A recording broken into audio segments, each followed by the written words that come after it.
Rəsim müəllim, mənə həmişə maraqlıdır ki, nə üçün yoqada nəfəs daim nəzarət altında saxlanılmalıdır? Ümumiyyətcə təkcə nəfəsi yox. İnsan gərək hər şeyi nəzarət altında saxlamalıdır. Çünki bunu eləməsə, onun həyatı çox pis keçəcək. Lakin nəzarət altında saxlanan nəfəs deməli cürbəcür proseslər əmələ gəldirir.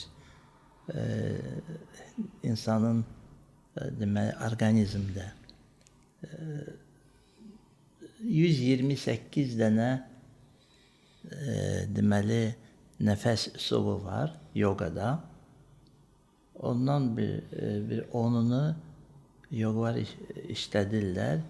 Amma var xüsusi deməli tənəffüs, hansısa müalicəvi tənəffüs və s. Müalicəvi tənəffüs dedikdə belə başa düşür ki, bir çox xəstəliklərin nəfəslə müalicəsini nəzərdə tuturuq. Bəli. Nəfəslər var ki, hansısa xəstəlikləri deməli müalicə eləyir. Bəs xəstəliyin yaranma səbəbi nədir? 80%-dan artıq psixoloji mənşəli var. O psixosomatika deyirlər. Psixikadan keçir orqanizmə.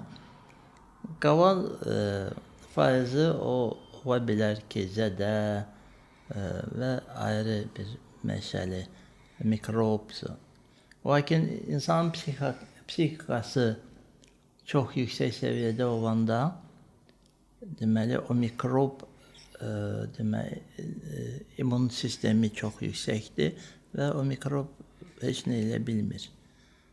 Tutaq ki, mənim çox yaxın adamım var idi. Heç vaxt xəstələnmirdi. Heç vaxt.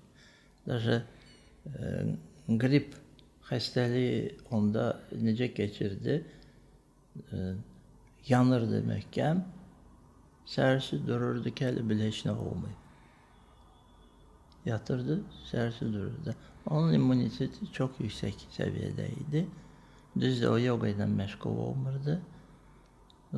Mən yoga ilə məşğul olmayandan qabaq deməli cürbəcür həkimlərin yanının pasiyenti idim. Bu yoga ilə keçdi. Bəli.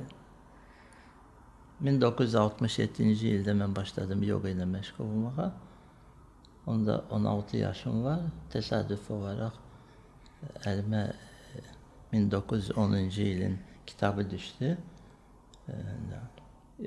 Ondan sonra yavaş hardasa 1-2 ildən sonra xəstəliklər öz-özünə çıxdı, getdi.